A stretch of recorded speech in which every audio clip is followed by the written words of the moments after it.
So before we get into this video, if you guys want to check out my feature film Quesadilla, you can. Links down in the description below. You can check it out on Amazon. You can check out the physical copy. You can also check out my link tree down below. Check out all my short films. Always looking to collaborate with other filmmakers, content creators. Check out my socials.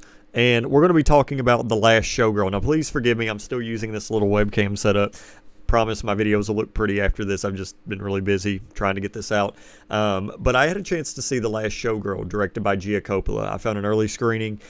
This was one that was kind of not on my radar. If I'm being completely truthful, I just didn't really hear much about it. I saw it on social media a little bit, and I was pleasantly surprised by it. I thoroughly enjoyed it a lot. This is actually my first ever Gia Coppola film that I've ever seen.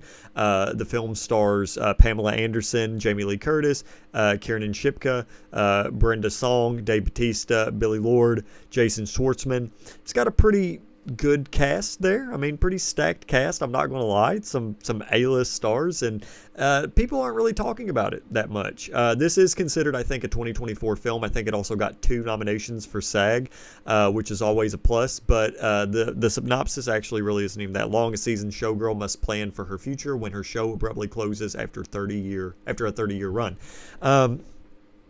It's a very simple film. There's not a lot going on, but that's kind of the whole point. It's very simple, the way that it's presented. It's also pretty short at 89 minutes long, 85 minutes long, something like that. So there's not really a lot of meat on it. It's just really there to sort of grab your attention for a little while, make you feel something, and then you kind of go, which I feel really bad saying that because it's not like that, but it kind of is.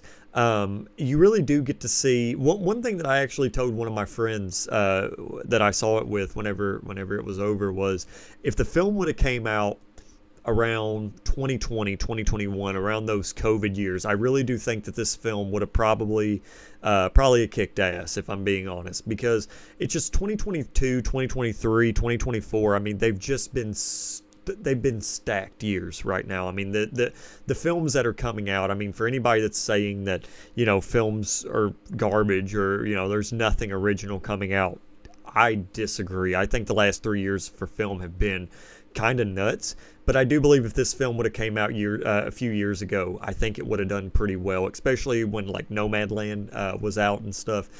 Yeah, I think this film would have done pretty good.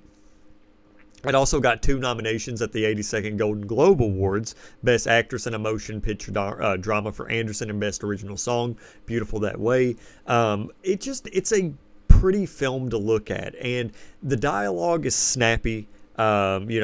Seeing these characters sort of be attached to this place that they've spent so long at, and then it closing down, even regardless of what the film is about, regardless of what's going on, hearing, a character lose something that they've held so dear to them for such a period of time, it's always going to impact you, because I do think that, everybody's went through something like that in life, whether it be a loved one, whether it be a job, whether it be a car, an item, maybe a vacation spot, a dog, a cat, something like that. I mean, we've all lost things, but there's something about knowing that you're going to lose something and being forced to appreciate it while it's still there. In a way, it's bittersweet, because yes, on one hand, you're going to lose it and you get a chance to be there, but at the same time, it's like, oh, okay, well, it's kind of hard to enjoy life right now knowing that I'm going to lose this. So, it's not something as dire as death, but it is a livelihood for these characters. And when Dave Bautista, the guy that runs the show or helps out with the show, finds out about it and tells them sort of at the beginning of the film, which isn't a spoiler, I mean, it's what the film is about, then it's kind of, it sets the tone. And it's good that it happens very early on for, how brisk the film is. But yeah, that's basically the story. There's not much to grab onto. You're basically watching these characters react to this situation. They kind of do their thing, and that's it.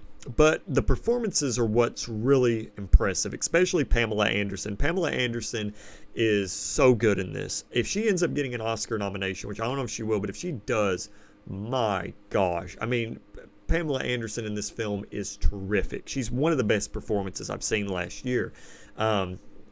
And also Jamie Lee Curtis. I mean, Jamie Lee Curtis is always, a show stealer. I mean, she's always really good. But the one performance that really did stick out to me the most was Dave Bautista. Dave Bautista is just fantastic in anything that he's in. I've really grown to appreciate him as an actor. I absolutely love him. He's so good. I just want to see him in more stuff. He plays this really interesting kind of very close-lipped kind of guy, and when he does open his mouth, it's not too loud.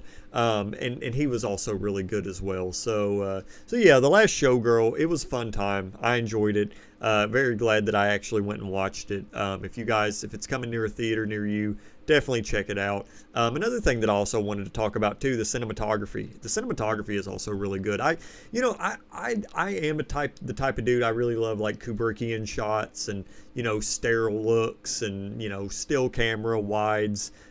Which this film is wide shot and anamorphic, but there's just something about grainy handheld, especially when it's done right, that I just really appreciate. Very pretty film, very, very, very good looking film. But anyway, guys, I hope you enjoyed this video. If you did, leave a thumbs up and maybe subscribe, and I'll see you next time.